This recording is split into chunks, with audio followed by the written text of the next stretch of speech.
mag-open ka o parcel.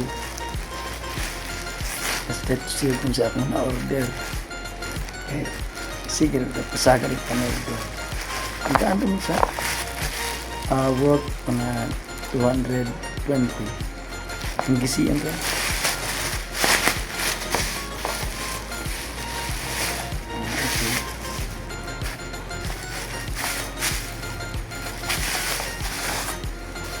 Okay.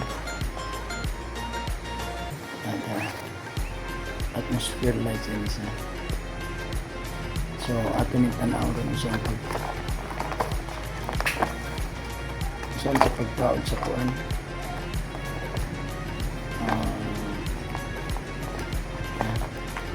Saan ni pagkaon niya sa car. Okay. It's like this. Alright. Okay.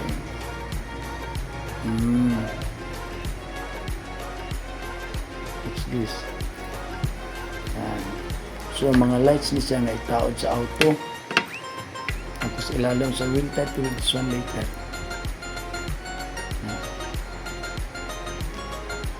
Say, what's this?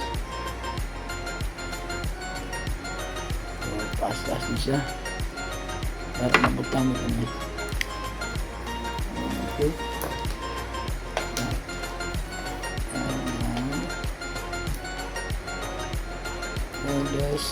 More or less 1 meter lang yung kanyang wire. May mga instructions at kanina. At kanina itay na to follow sa nisa na po. Then there's this USB charger. So this one, ito lalagay ito sa kuan sa yung kuan sa car natin. Ito lalagay ito dun para umilaw. Meron siyang what do you call this? Meron siyang hindi pa na. Meron siyang remote. So we'll try this one later. I-fix muna natin sa car tapos we'll try to see.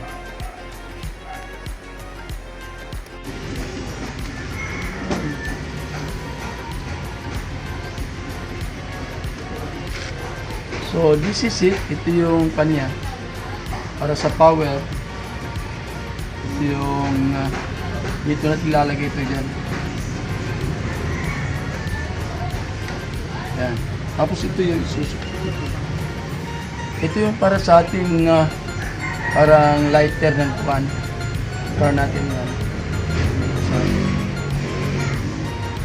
So tingnan natin. Pinanda natin yung auto.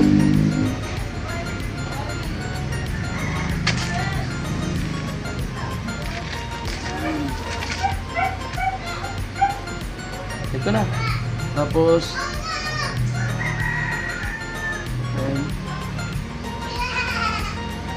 ito yung kanyang remote. May red yan una, tapos green,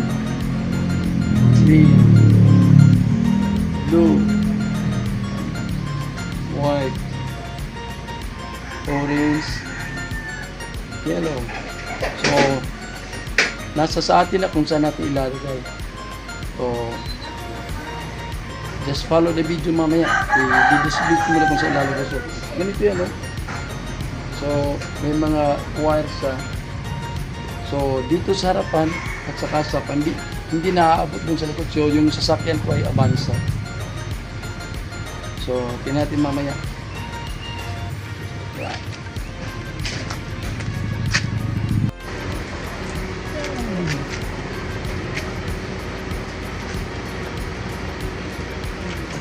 Ito. So ayan na.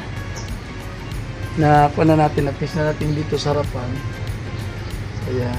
So that's green, red, blue, yellow, green. Ayan. So tapos na dito yung sa kabila natin. Yan, ano sa kabila. Tapos tingnan natin dito dito. So ayan. Sa ilalim na upuan ko nilagay. So yun. So thank you for watching. So daytime ngayon kaya hindi pasado magandang tignan. So siguro mamaya pag alis natin na madilim. Yan sa web. Sa web. Remote.